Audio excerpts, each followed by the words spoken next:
Nggak apa-apa, nggak jadi bencana nasional, nggak apa-apa kalau betul-betul pemerintah kita sanggup, mampu, dan benar kerja ke bawah. Silakan. Tapi kalau cuma lapor yang enak-enak aja sama presiden, bahkan presiden dibohongin, saudara. Apa cerita aja, Pak, listrik udah nyala, ternyata belum nyala. Nanti lapor lagi, Pak Presiden, semua mayat sudah diurus, sudah dikubur, nggak ada mayat lagi. Presiden percaya, oh kalau gitu udah selesai, tidak usah ada bencana nasional. Sementara masih banyak mayat yang belum ditemukan sampai saat ini, saudara. Yang tertimbun, tadi Habib Hanif cerita di atas mimbar, ada 3 desa. 3 desa tuh berapa orang, saudara, berapa kakak. Jadi sekali lagi, saudara, bencana nasional nggak usah malu. Oh, sebut bencana nasional malu, jangan. Kalau ngutang boleh malu. Nah, karena itu tadi ada himbauan, yuk rame-rame kita bantu Aceh, setuju tidak? Bantu Sumatera, setuju tidak? Betul? Nah, jadi saudara, sampai hari ini saya dan kawan-kawan di FPI serta juga di beberapa ormas Islam lain masih terus merayu, membujuk, mendorong Bapak Presiden kita, pemerintah kita agar mau menyatakan bencana yang terjadi di Aceh dan Sumatera Utara serta Sumatera Barat sebagai bencana nasional. Kenapa? Karena kalau dijadikan sebagai bencana nasional, maka pintu bantuan dari luar negeri terbuka. Kalau nggak bisa. Saya kasih contoh, kemarin ada bantuan 30 ton bantuan dari Uni Emirat Arab, saudara. Udah sampai, saudara, ke Medan. Wali kota udah siap terima, tapi pusat larang karena bukan bencana nasional. Kalau bukan bencana nasional harus izin menteri, izin presiden, saudara. Akhirnya apa? Akhirnya bantuan 30 ton dikembalikan. Ini apa, saudara? Nggak apa-apa, nggak jadi bencana nasional, nggak apa-apa kalau betul-betul pemerintah kita sanggup, mampu, dan benar kerja ke bawah. Silakan. Tapi kalau cuma lapor yang enak-enak aja sama presiden, bahkan presiden dibohongin, saudara. Apa cerita aja, Pak, listrik udah nyala, ternyata belum nyala. Nanti lapor lagi, Pak Presiden, semua mayat sudah diurus, sudah dikubur, nggak ada mayat lagi. Presiden percaya, oh kalau gitu udah selesai, tidak usah ada bencana nasional. Sementara masih banyak mayat yang belum ditemukan sampai saat ini, saudara. Yang tertimbun, tadi Habib Hanif cerita di atas mimbar, ada 3 desa. 3 desa tuh berapa orang, saudara, berapa kakak. Jadi sekali lagi, saudara, bencana nasional nggak usah malu. Oh, sebut bencana nasional malu, jangan. Kalau ngutang boleh malu. Betul? Ngutang triliun-triliunan nggak malu, nerima bantuan malu. Iye. Lu iyenya kurang kompak lu. Insyaallah, kira-kira jelas gak? Jelas gak? Tahun 1992 terjadi tsunami di Nusa Tenggara Timur, saudara. Begitu terjadi tsunami, Presiden Soeharto mendapatkan berita, langsung diumumkan bencana nasional. Selesai. Hanya dalam sekian minggu selesai. Yang rusak dibangun kembali, jalan dibangun kembali, jembatan dibangun kembali, saudara. Selesai. Enggak ada ribut-ribut. Di tahun 2004, saudara, terjadi tsunami di Aceh, saudara. Hari ini terjadi tsunami, saudara. Malam itu juga diumumkan oleh Presiden SBY sebagai bencana nasional. Besoknya, saudara, bertonton bantuan datang dari semua negara. Selesai rapi. Saya dengan kawan-kawan 1.300 laskar kita bawa dari Jakarta, saudara, berangkat ke Aceh, ikut kerja. Bantuan luber dari mana-mana, saudara. Tapi sekarang, saudara, nah, giliran ada mau bantuan, bilangnya enggak, kita masih mampu.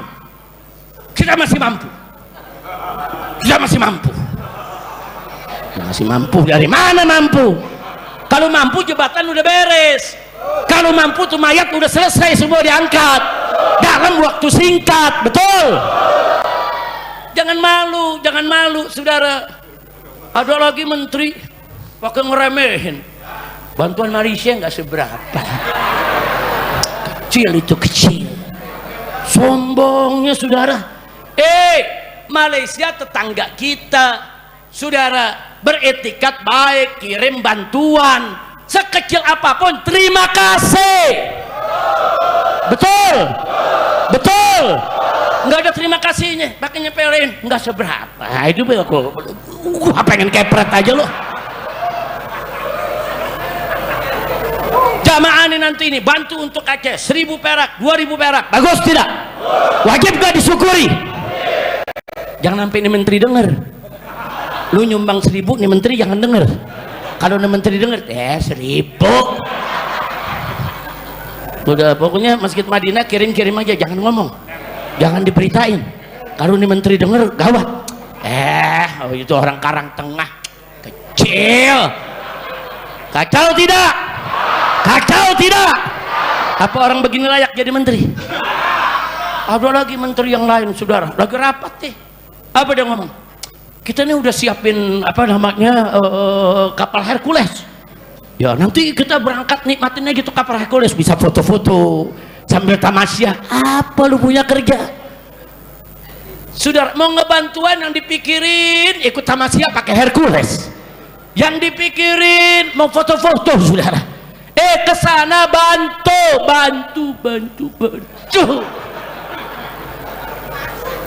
Jelas tidak? Jelas tidak? Jadi ini para menteri ngomongnya udah seenak-enaknya, saudara. Ada lagi kejadian, saudara. Kejadian presiden mau datang. Ini udah 2 minggu nggak ada tenda yang gede-gede. Begitu presiden mau datang, langsung dirapihin, tenda berdiri semua. Ada lagi yang lebih unik, saudara. Presiden datang untuk yang kedua kali apa 3 kali waktu itu, lampu semua nyala. Begitu presiden pulang, mati lagi tuh lampu. Kacau tidak? Kacau tidak? Itulah Indonesia. Sedih kita, jangan begitu dong, betul? Baik, sebagai penutup saya mau ingetin semua, saudara. Saya yakin insya Allah husnuzon saya baik dan benar, mudah-mudahan, amin. Saya berhusnuzon, saudara. Bapak Presiden itu, saudara, punya perhatian besar terhadap bencana di Aceh, Sumatera Utara dan Sumatera Barat, dan saya yakin beliau setuju ini dinyatakan sebagai bencana nasional. Tapi yang jadi persoalan, ada pembisik-pembisik manusia di sekitar dia yang mempengaruhi presiden, saudara, supaya jangan dinyatakan sebagai bencana nasional, saudara. Kalau ada yang bertanya, Habib yakin dari mana? Saya yakin karena di bulan Oktober tahun 2015, ketika itu Prabowo belum jadi presiden, saudara. Di 2015, waktu itu terjadi bencana di Riau, bencana karhutlah, kebakaran hutan dan lahan, saudara. Ribuan hektar kebakar, saudara. Nah, saat itu presidennya Jokowi, presiden lambat, saudara, kerjanya nggak cepat, saudara. Akhirnya apa? Prabowo menulis di akunnya, saudara. Beliau tulis sendiri di akunnya, saudara. Apa beliau katakan? Ini harus segera dinyatakan sebagai bencana nasional agar bantuan dari luar negeri segera datang. Jangan kita tunda-tunda, ini berbahaya. Artinya apa? Saya pernah baca itu, hari ini pun jejak digital itu tetap ada. Saya percaya bahwa Prabowo tahu tanpa dinyatakan sebagai bencana nasional berat bagi pemerintah untuk mengatasinya, saudara. Nah, tapi kenapa kok Prabowo sampai saat ini nggak mau menyatakan sebagai bencana nasional, saudara? Nah, di sini saya suuzon kepada orang-orang yang memberikan bisikan atau laporan asal Bapak senang, saudara. Oh, tapi Habib kan nggak boleh suuzon kalau nggak ada bukti, ada korinahnya, saudara. Kalau Prabowo ini dibohongin, buktinya mana? Ya itu tadi yang saya cerita, depan presiden, depan wartawan, di hadapan masyarakat. Presiden nanya langsung, bagaimana listrik Pak Menteri? Udah nyala semua, Pak, 90% semua udah nyala, padahal masih mati. Itu dia ngomong begitu apa? Asal presiden senang, saudara. Depan presiden, depan rakyat, depan TV, dia berani laporan asal Bapak senang walaupun harus bohong. Nah, kalau depan TV berani, apalagi di belakang TV. Makanya tadi saya kira, oh ini jangan-jangan pembisiknya lapor Pak Presiden. Pak Presiden panggil nih orang-orang dekat, bagaimana Aceh? Udah beres, Pak. Bagaimana tenda-tenda? Rapi, Pak. Bagaimana makanan-makanan? Udah tertanggulangi, Pak. Bagaimana listrik? Udah nyala semua, Pak. Bagaimana jembatan-jembatan yang rubuh? Udah beres, udah nyambung. Sama gedebong pisang dari nyambungnya. Ya pokoknya laporan yang penting Bapak Presiden senang. Oh begitu. Terus Presiden tanya, jadi kalau begitu apa perlu nyatakan bencana nasional? Nggak usah Pak, nggak usah, itu urusan kita lah, kita kan cinta Bapak, kita bela Bapak, kita yang beresin. Luar biasa sudah. Makanya Presiden sampai sekarang nggak mau menyatakan bencana nasional. Nah kalau ada yang tanya, Habib, kenapa ada oknum-oknum yang takut kalau di sana dijadikan bencana nasional? Kenapa takut saudara? Karena kalau jadi bencana nasional, gelombang bantuan dari luar negeri datang. Bukan bantuannya yang mereka takut. Kalau sudah dibuka, jurnalis internasional akan datang semua saudara. Peneliti seluruh dunia akan datang saudara. Di samping mereka membawa jutaan ton bantuan, mereka juga membawa peneliti, penyidik, pemeriksa, jurnalis, saudara. Mereka mencari kenapa ini hancur begini. Oh, ini karena banjir. Kenapa bisa banjir? Oh, karena hutannya gundul. Kenapa gundul? Oh, karena ada program ini dan program itu. Siapa yang buat program? Dan yang buat programnya pemerintah. Siapa yang tanda tangannya? Oh, ini yang ngerjain adalah perusahaan. Apa nama perusahaannya? Siapa pemilik perusahaan? Nah, terus dari mana tuh dia punya izin? Siapa nanda tanganin izinnya? Dibongkar semua saudara. Jadi banyak yang takut kalau itu semua dibongkar, mereka semua masuk penjara. Jadi rakusnya mereka, serakahnya mereka, bahkan jahat sudah mereka rakus, sudah mereka serakah saudara. Banyak rakyat jadi korban, begitu membantu saudara, mereka pura-pura jadi korban juga. Kurang ajar, biadab. Orang yang tahu diri saudara, orang yang tahu diri saudara, orang yang tahu diri, oh saya salah, ini penyebabnya saya menggundulkan hutan. Dia tahu diri, dia turun, dia bantu saudara. Bukan malah dia mencoba melarikan diri, mencoba menutup diri, mencoba menutup pintu investigasi, bahkan ngebohong kepada presiden. Inna lillahi wa inna ilaihi raji'un. Nah akhirnya saudara, saya ingatkan yang paling penting, hati-hati ya, hati-hati. Kita dengan Aceh baru punya perjanjian damai 20 tahun saudara. Hati-hati, hati-hati. Sebelum 20 tahun dulu Indonesia sama Aceh perang saudara, bertahun-tahun perang, saling tembak, saling culik, saling bunuh, dan banyak orang tidak berdosa jadi korban, perempuan, anak-anak saudara. Hati-hati, jangan sampai kalau Aceh tidak diperhatikan nanti mereka kecewa. Kalau mereka kecewa nanti mereka keluar dari perjanjian.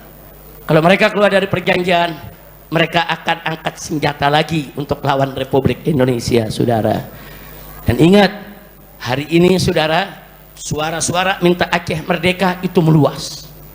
Yang tadinya dulu nggak mau Indonesia Aceh merdeka, sekarang jadi mau saudara. Kenapa? Karena mereka merasa, kenapa kami nggak diperhatikan, padahal harta kekayaan Aceh banyak dibawa ke pusat. Minyak kami disedot, gas kami disedot, emas kami disedot, yaitu tambang kami disedot. Kenapa begitu kami susah mencairkan bantuan aja juga susah? Hati-hati. Saya hanya berikan peringatan kepada pemerintah pusat, kalau besok Aceh marah, mereka bergerak, angkat lagi senjata, jangan salahkan bangsa Aceh. Introspeksi diri saudara. Saya ini pulang pergi bolak balik capek ke Aceh saudara, bukan mengeluh, bukan. Saya ke Aceh dalam rangka apa? Untuk merangkul mereka. Dari dulu mereka memerdeka, saya nasihati jangan, yuk kita bersatu. Mereka mau bergerak, kita nasihati jangan. Perang itu tidak indah, damai itu indah. Sampai kemarin hampir-hampir mereka bergerak mau merdeka gara-gara soal 4 pulau saudara. Saya terbang lagi ke sana, kumpulkan umat di lapangan, ribuan yang hadir. Kita bujuk mereka, kita ajak diskusi, tokohnya, para ulamanya, adem saudara. Nah sekarang mereka minta bantu dong. Pemerintah pusat, saya yakin Prabowo-nya, Menteri Keuangannya saudara udah menyiapkan dana. Bahkan Menteri Keuangan sudah mengatakan ada 60 triliun yang siap diturunkan ke Aceh. Lekas segera. Ini kadang-kadang bantuan dari atas ke bawah saudara, ini lewat pintu-pintu saudara. Di setiap pintu disunat-sunatin saudara. sampai di bawah tinggal ampasnya doang. Udah ngaku aja lah di Indonesia begitu, betul? Betul. Kalau perlu 60 triliun biar Pak Menteri Keuangan Pak Purbaya bawa langsung itu uang ke Aceh, bawa langsung ke Sumatera Utara, bawa langsung ke Sumatera Barat, bikin satu tim yang independen mengawasi penggunaan dana tersebut. Tidak boleh dikorupsi, saudara, betul? Kadang-kadang ini koruptor puhat betul, saudara, sampai duit bencana dimakan juga. Sudah cukup segitu deh, karena saya lupa saya lagi sakit. Ini jangan nih Kiai Abdul Rasid suka jadi provokator juga. Tapi beliau tadi ngaku, Habib anak provokator kebaikan. Alhamdulillah ya sudah, pokoknya kalau cerita itu kita doain aja lah. Mudah-mudahan Pak Prabowo dijaga oleh Allah, dijauhkan dari pembisik-pembisik yang jahat, pembisik-pembisik yang rakus, pembisik-pembisik yang serakah, supaya beliau dapat taufik hidayah menjadi pemimpin yang baik. Dan kita baca surat Al-Fatihah agar Aceh, saudara, Sumatera Utara, Sumatera Barat dirahmati oleh Allah, diberkahi oleh Allah, diganti bencananya dengan kebahagiaan, dimudahkan segala urusan mereka. Ala hadhihi niyya wa likulli niyatin salihah wa ila hadratin nabiyil mustafa sallallahu alaihi wasallam. Al-Fatihah.